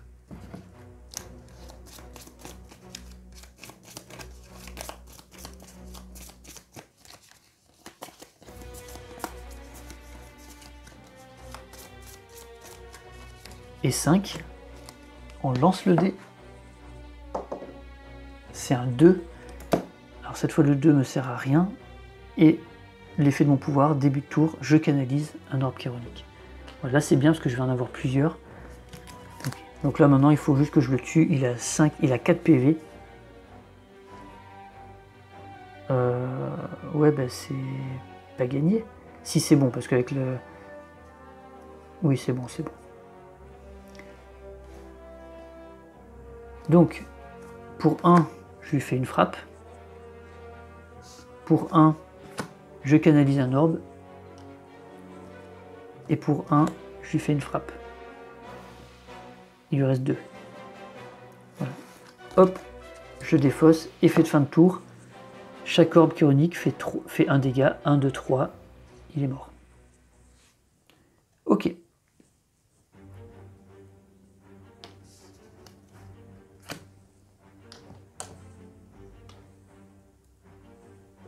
Voilà. Et on finit avec quand même 7 PV, c'est pas si mal. On gagne 2 pièces. On gagne une relique, puisque c'était un élite. Hein. Relique, donc c'est la main momifiée.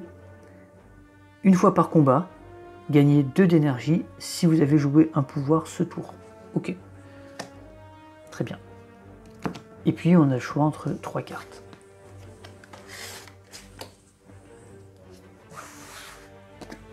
La vague de froid, ça m'intéresse pas. Le déluge et la vague de froid, ok. Infliger 1 pour chaque orbe actif.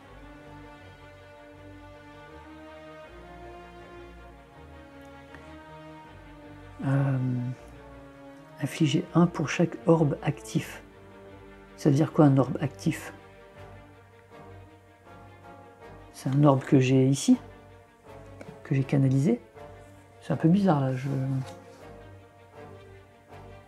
Un orbe actif.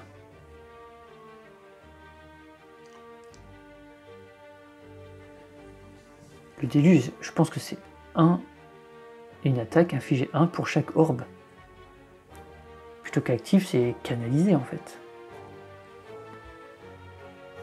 Je pense que c'est ça qu'il veut dire. Hein. Pour chaque orbe actif, plus 1. Oui, je pense que c'est ça. Je me souviens plus de la carte, enfin de cette carte-là dans le jeu vidéo, mais je pense que c'est ça. Plus tu as d'orbes ici, plus tu fais des attaques. Mais pourquoi ils ont appelé ça actif? C'est un peu bizarre. Bon, de toute façon, il n'y a pas d'explication pour les cartes, donc ça sert à rien que je regarde. Mais je vois pas ce que ça peut être d'autre de toute façon. Après, la vague de froid, c'est pas si mal, parce que ça fait 2 d'attaque quand même. Et ça me permet de mettre un orbe glaciaire qui, à la fin du tour, me donne 1 d'armure. C'est pas mal. C'est pas si mal. Et quand on l'améliore, on fait plus d'attaques. Elle est moins chère, je sais plus. On fait plus d'attaques. Donc ça reste quand même de l'attaque, c'est pas mal. Mais est-ce que j'ai envie de faire ça? Le déluge? Oui, c'est pour orbe plus 1. Après, j'ai pris le pouvoir qui va me donner des orbes. Donc je vais avoir beaucoup d'orbes. J'ai plutôt envie de faire des gros dégâts. Je vais prendre le déluge et puis on va continuer sur cette lancée de faire des gros dégâts, mais en prenant des risques. Ok. Je mélange pas parce qu'il faut que j'améliore une carte. J'avance. Et donc là, au feu de camp, je vais améliorer une carte. Alors, j'avais dit soit le déluge, soit... Non, je pense que la récursivité pour 0, c'est pas mal. Ouais, il faut que j'améliore une récursivité. Voilà, j'améliore la récursivité. J'en ai pris 2, hein, il faut que je puisse les jouer le plus souvent possible. Et maintenant, on arrive au boss.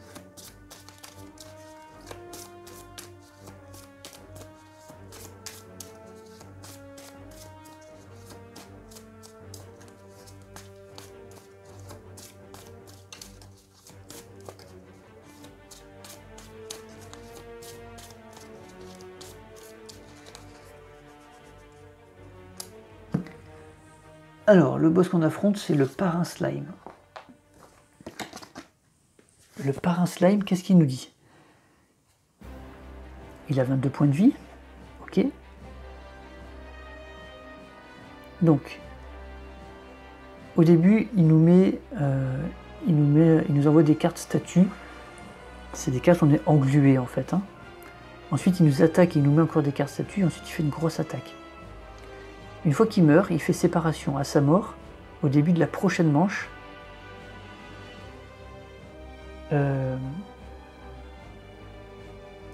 il invoque un grand slime, un slime acide et un slime épineux, dans cet ordre, par joueur,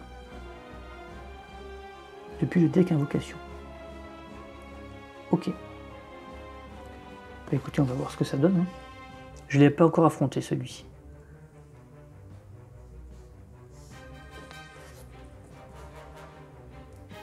Donc il a 22 points de vie. C'est pas énorme, hein, 22.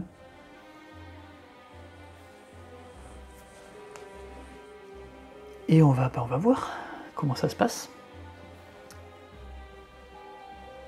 Allez, donc, début de combat, on gagne un orbe chironique. On réinitialise, c'est bon, on a 7 points de vie, on n'est pas trop mal. On pioche.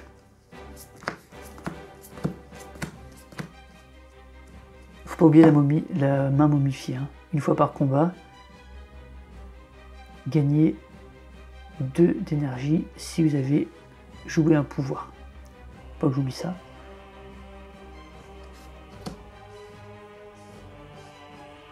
Et puis on lance le dé. C'est un 5. Donc le 5 nous donne 1 d'armure. Au début, il ne nous attaque pas. Bon.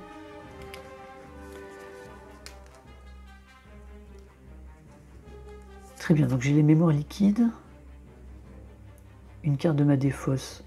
Ok. Je vérifie un peu tout ce que j'ai. Hein. Ok. Ok, donc là j'ai pas mal de choses qui sont intéressantes. Donc pour 0, je vais faire une récursivité qui fait 2 de dégâts. Donc j'active cet orbe et je le recanalise derrière. Hop. Ensuite pour 1, je canalise un orbe chironique. Tac. Ensuite, pour 0, j'active 2 fois un orbe. Donc j'utilise celui-ci. Je l'active 2 fois, donc je fais 2. Donc là, il est à 20. Donc il passe à 18. Puis 2, il passe à 16. Il me reste 2 d'énergie. Et ben je vais jouer la sinistrose pour 2. Je lui fais 2 dégâts. Et je canalise un orbe obscur. Voilà. Effet de fin de tour. L'orbe chironique fait 1 dégât. Tac. Et puis l'orbe obscur fait rien, il n'a pas d'effet passif. Très bien, c'est à lui de jouer. Il nous fait ses effets, donc il nous met 3 cartes. Statue.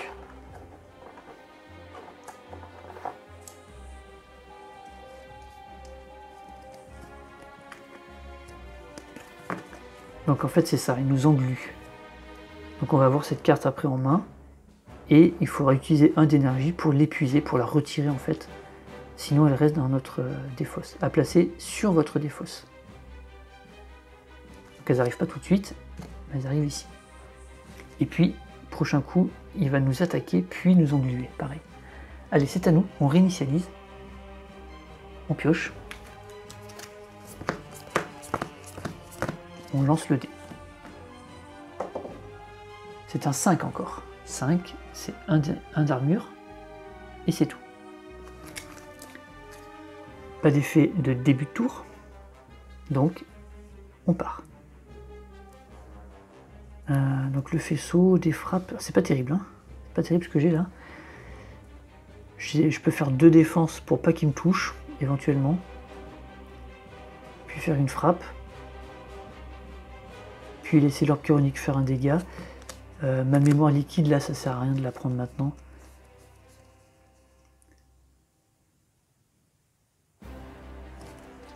Pour l'instant, il n'y a pas de... Alors j'accepte de prendre 3 dégâts, il faut que je le tue. Ouais, c'est risqué ça quand même. Non, je vais faire pour 1, je vais me défendre. Pour 1, je vais me défendre.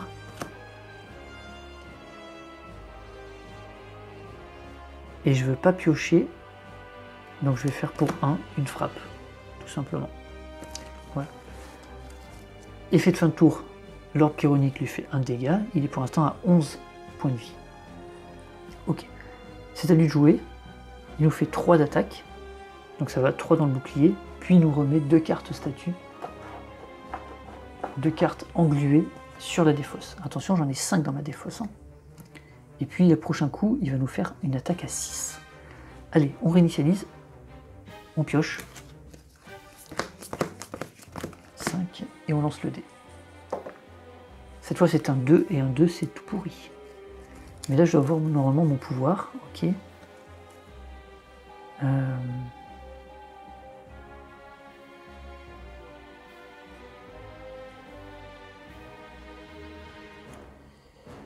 Alors, je réfléchis. Là, il m'attaque à 6. J'ai que 1 de défense. Donc je perdrai 5 points de vie. Mais est-ce que j'arrive à le tuer, sachant qu'il a 11 11, ça va être compliqué, mais je peux utiliser mes mémoires liquides pour le tuer avant qu'il m'attaque là.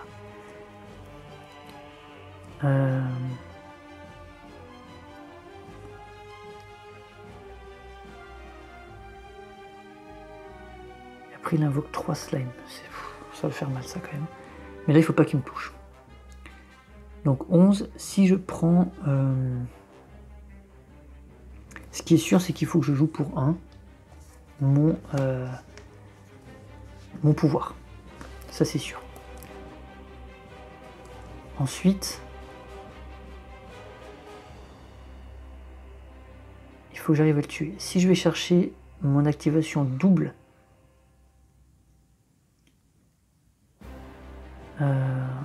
je peux activer mon orbe obscur qui fait 3 dégâts plus 1, puisque j'ai un pouvoir, donc 4 dégâts, 4 et 4, 8, il lui resterait 3.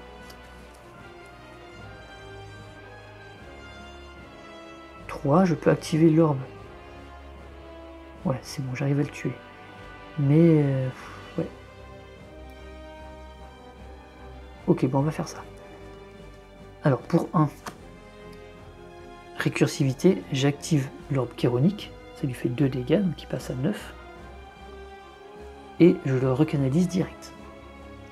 Puis pour 1, je le frappe, il passe à 8. J'ai plus d'énergie, mais j'ai ma potion des mémoires liquides. Reprenez en main une carte de votre défausse. Elle vous coûte 0 ce tour. Donc je reprends en main une carte de ma défausse, et là je vais aller prendre l'activation double. Elle coûtait déjà 0, mais c'est pas grave, et je la joue. J'active un orbe 2 fois. Donc j'active l'orbe obscur 2 fois. Donc l'orbe obscur fait 3 de dégâts, plus 1 par pouvoir, donc 4 dégâts. Donc de 8 il passe à 4, j'active 2 fois, de 4 il passe à 0. Ok. Donc là lui, il est mort. À sa mort, il se sépare. Et donc il invoque au début de la manche, de la prochaine manche. Donc ça veut dire que lui, là, il ne joue pas. On recommence une manche. Et donc c'est moi qui rejoue en fait. Je vais le mettre là. Donc on dit bien au début de la prochaine manche, il invoque. Donc là, on recommence une manche. Donc il invoque, on a dit quoi? Un grand slime, un slime acide et un épineux. Un grand slime, un épineux, un acide et un grand slime. Alors, un grand slime, un slime acide et un épineux. Dans cet ordre, ils disent bien. Donc lui, il a 9. Non, il a 12. Lui, il a 5. Et lui, il a 5. Ok, donc voilà, nouvelle manche.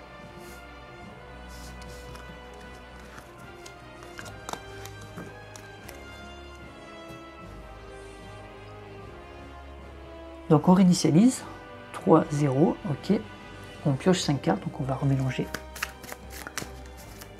et reformer la pioche.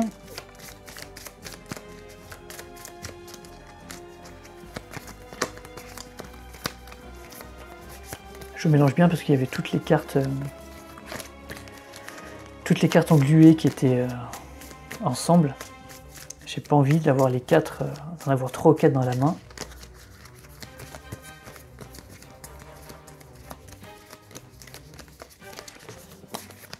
Il commence à y avoir beaucoup de cartes dans le deck là, avec ces cartes dégueulasses. Voilà, je pioche donc 1, 2, 3, 4, 5. Je lance le dé. Je fais un 5, donc le 5 me permet d'avoir un bouclier. Début de tour, je gagne un orbe chironique.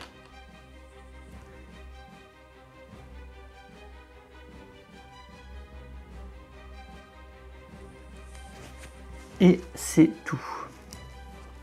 Ok. Donc là, le dé, j'ai fait un 5. Donc lui, il va m'attaquer à 4. Lui, il va m'attaquer à 2. Il va mettre un hébétement. Lui, il va m'attaquer à 1. Et me mettre une vulnérabilité. Ok. Qu'est-ce que j'ai là? Alors, activation double. Donc, récursivité à 0. Déjà, ça, on va le faire tout de suite. Ça coûte 0. Une récursivité, donc j'active et je canalise tout de suite. Alors, est-ce que j'ai envie... Lui, il fait combien? Il fait 5. Lui, il est plus dangereux. Hein. Donc, je l'active, ça fait 2. Il passe à 3 points de vie.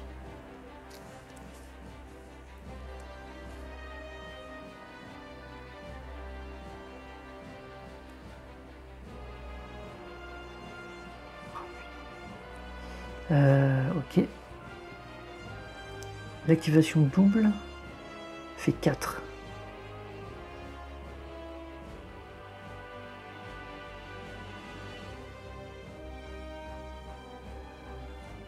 Je vais prendre cher là, mais j'ai pas le choix. Hein. Activation double pour 0, j'active un orbe 2 fois, donc j'active lui. Donc lui il prend 2 et lui il prend 2.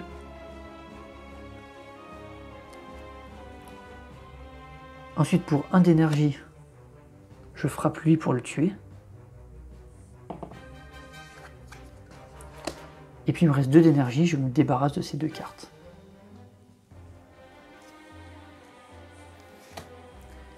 Ok. Effet de fin de tour. J'ai un orbe à activer qui va attaquer 1. Donc il va se mettre ici. Tac. Ok, c'est à eux de jouer.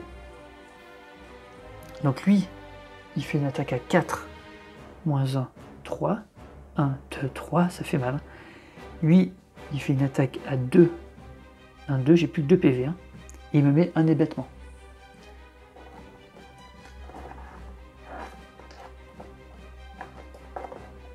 Alors l'hébétement, par contre, on la place sur la pioche. Ça c'est embêtant parce qu'on sait qu'on va l'avoir au prochain tour. Et il me reste plus que 2 points de vie. Super. Super, super. Lui, il me fait vraiment peur. Il attaque fort et j'ai très peu de défense. Ok. Nouveau tour, on réinitialise. On pioche. 1, 2, 3, 4, 5. On lance le dé. C'est un 6, ça c'est cool. Et grâce à l'orage, on canalise un orbe. Donc le 6.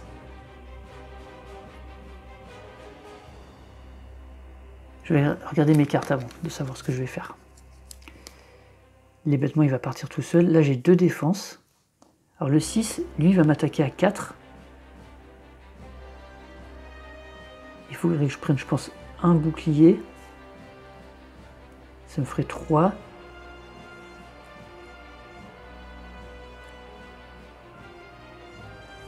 Moi, j'ai pas le choix de toute façon là. Le faisceau balayant pour piocher une carte. Ouais, je vais prendre avec mon 6, j'active un bouclier. Tac. Ok. Je vais jouer d'abord pour 1 le faisceau balayant qui fait 1 dégât à tout le monde. Donc lui il prend 1, lui il prend 1. Et ça me fait piocher une carte. Super. Ensuite, il me reste 2 bah, les deux, je vais me défendre, j'ai pas le choix. Donc je fais 1, 2. Et je prends 2 boucliers, 3. Ok. Effet de fin de tour. Donc déjà, ça, c'est une carte éthérée. Ça veut dire qu'elle part tout de suite. Tac. Ensuite, effet de fin de tour. J'ai 2 orbes chironiques à activer. Donc, en fin de tour, il fait un dégât. Donc, un qui va prendre lui. Et un qui va prendre lui. Donc lui, il lui reste 10 PV. Et lui, il ne m'attaque pas. Ok, c'est tout. C'est maintenant à eux de jouer. Donc un 6, il me fait 4.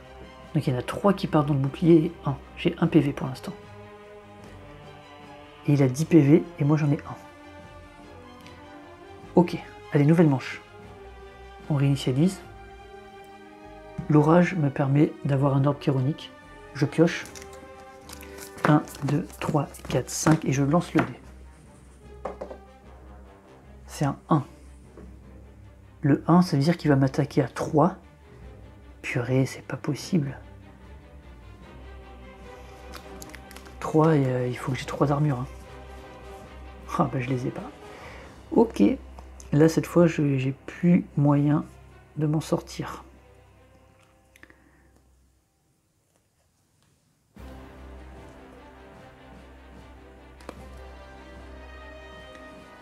J'ai plus moyen de m'en sortir, puisque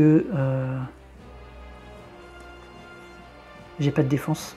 En fait, j'ai une défense, mais il m'attaque à 3. Et puis la sinistrose lui fait 2 dégâts, il tombe à 8. Je canalise un obscur qui active lui, il tombe à 6. Avec ça, il tombe à 5. Et en fin de tour, il perd encore 2. Il tombe à 3. Et malheureusement, je peux rien faire pour le tuer, je pense. Ok, bah c'est là que va se terminer cette partie. Bon, on va quand même aller jusqu'au bout. Sinistrose pour 2. Je lui fais 2 dégâts. Donc il tombe à 8. Ok. Puis je canalise un orbe obscur. Quand on canalise un orbe mais qu'il n'y a plus de place, on en active un et on prend sa place. Donc j'active celui-ci qui fait 2 dégâts. Tac. Ensuite, pour 1, il me reste 1, je joue une frappe qui fait 1 dégât. Il est à 5. Voilà, j'ai plus d'énergie. Effet de fin de tour. Ces deux-là font 1 dégât chacun, donc ça fait 2. Il tombe à 3 points de vie. Voilà. Malheureusement, maintenant, c'est à lui de jouer. Comme j'ai fait un 1, il me frappe à 3. J'ai que 1 point de vie, je suis mort. Dans le jeu vidéo, ça fait ça. Boum, il tombe comme ça. Voilà, vous avez vu un extrait de partie, enfin même une partie complète, puisque je suis mort, du premier acte avec le défectueux, avec les différences par rapport aux jeux vidéo, ce qu'ils ont modifié, comment ils ont adapté certaines choses, ce qui rend le jeu plus facile dans le sens où on peut activer les orbes comme on veut, dans l'ordre qu'on veut, on peut aller choisir celui qu'on veut, on peut cibler l'ennemi qu'on veut et ce n'est plus aléatoire comme dans le jeu vidéo. Alors c'est paradoxal de dire ça alors que je suis mort au premier acte et de toutes les parties que j'ai fait, je suis jamais mort au premier acte, mais voilà, c'est pour vous expliquer un peu les différences, c'était ça qui était important pour moi. Et puis en même temps,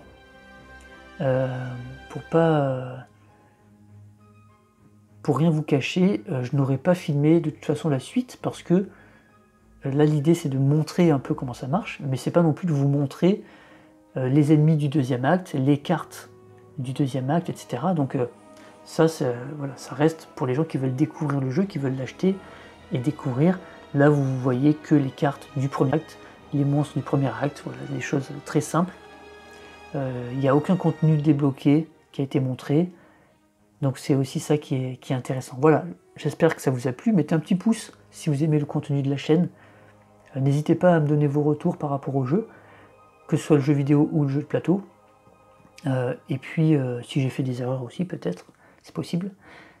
Et puis moi, je vous dis à bientôt, et surtout, d'ici là, jouez bien. Allez, ciao.